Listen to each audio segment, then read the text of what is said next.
Doctor Nandkumar Bedse व विवेक गायकवाड यांचा धुळ्यात नागरी सत्कार.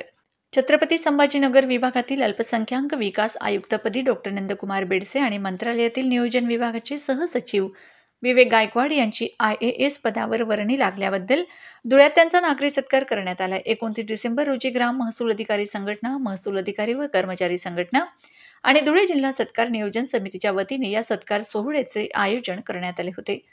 कार्यक्रमाच्या अध्यक्षस्थानी आमदार अनुप अग्रवाल होते. या प्रसंगी अनेक मान्यवरांनी उपस्थित राहून अधिकाऱ्यांना शुभेच्छा दिल्यात. सत्कार समारंभात defence officer Himanshu Tembekar, upper जिल्हाधिकारी Nitin Gawande, deputy general manager SEBI doctor Sachin Sonawane, doctor KA Sendane, Sharad Varade, Parag Ahire तसेच धुळे शहरातील विविध क्षेत्रातील प्रतिष्ठित मान्यवरांची उपस्थिती होती. सत्कार समारंभात डॉक्टर नंदकुमार बेडसे व विवेक गायकवाड यांनी IAS पदावरील अनुभव व जबाबदारीबाबत आपले विचार मांडलेत.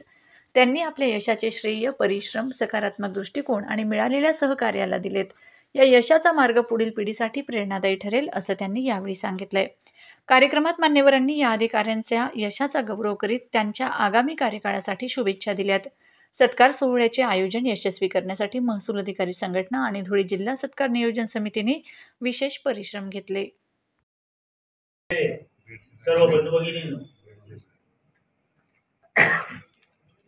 धुळ्यामध्ये नागरी सत्कार व्हावा अशी खूप अधिकारी कर्मचाऱ्यांची इच्छा होती. इथं विविध संघटना आणि माझा मित्रपरिवार जो मी या धुळ्यामध्ये काम करत असताना जोडला, त्या सर्व मित्रपरिवारांची इच्छा होती आणि मग या सर्वांच्या इच्छेने आज या ठिकाणी या नागरी सत्काराच्या कार्यक्रमाला मी उपस्थित आहे.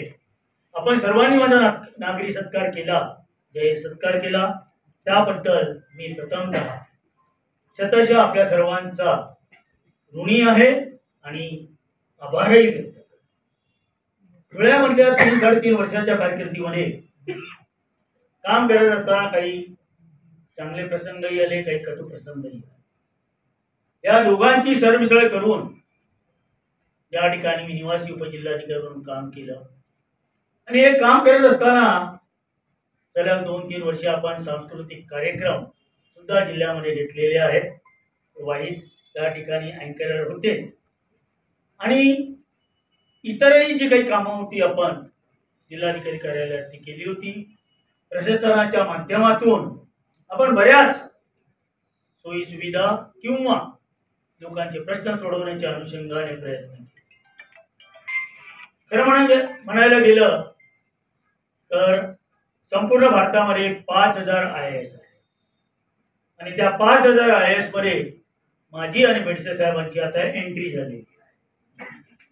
संख्या अतिशय कमी आहे आणि परंतु हे यश हे काही असंच मिळत नाही. त्याच्यामध्ये कठोर मेहनत, परिश्रम असतात. माझ्याबद्दल सांगायचं गेलं तर माझे वडील बीडी म्हणजे बन्सीन दादा गायकवाड, आई बबनबाई बन्सी गायकवाड, भावंड आहेत किशोर, डॉक्टर सुनील, बहिणी आहेत आणि म्हणजे धर्मपत्नी पूनम, माझे सासू सासरे, त्याचप्रमाणे माझे चालक सुशील आणि शशांक. इतकंच नाही, माझे सर्व मित्र परिवार या ठिकाणी बसलेलाही सर्व ज्येष्ठ श्रेष्ठ मित्र परिवार, या सर्वांचे योगदान माझ्या या IAS होण्यामध्ये आहे. सर्व महसूल अधिकारी कर्मचारी संघटना, ग्राम महसूल तलाठी संघटना, आपल्या सर्वांच्या वतीने आपण आज आम्हा दोघांचा सत्कार समारंभ जो आयोजित केला होता त्याबद्दल आम्ही आपल्या सर्वांच्या ऋणात राहू इच्छितो. खरंच एक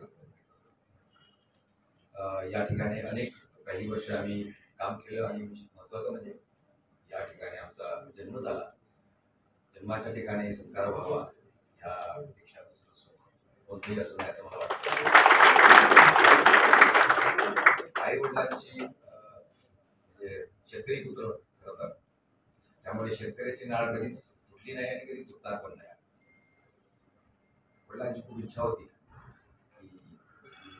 कलेक्टर व्हावं, फार म्हणजे तीव्र इच्छा होती. आम्ही 4 भावंड, 3 भावानंतर मग आई वडिलांनी आणि आमच्या आजीने विचार केला की 3 भावंड इथंच आहे, याला कुठेतरी बाहेर पाठवावं. बाहेर पब्लिक स्कूलमध्ये घालावं, जेणेकरून चांगलं काहीतरी करू शकेल.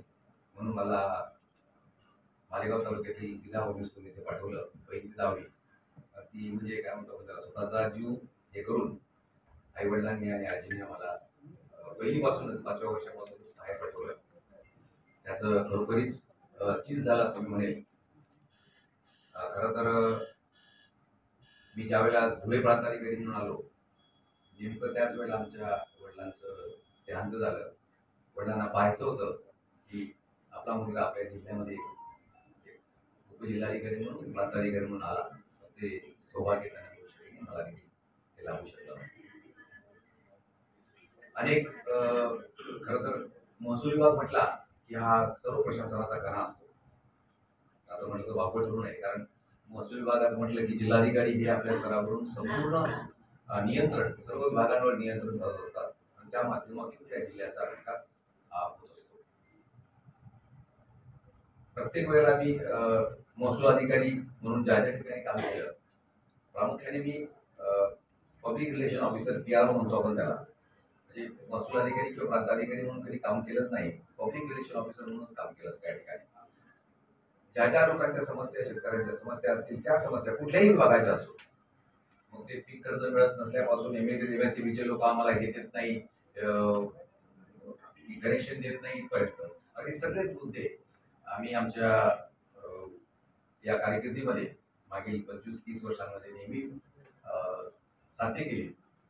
सगळ्यांचे तक्रारी ज्या काही असतील त्यावर उत्तर शोधण्याचा नेहमीच मी एक शेतकरी पुत्र म्हणून प्रयत्न केला.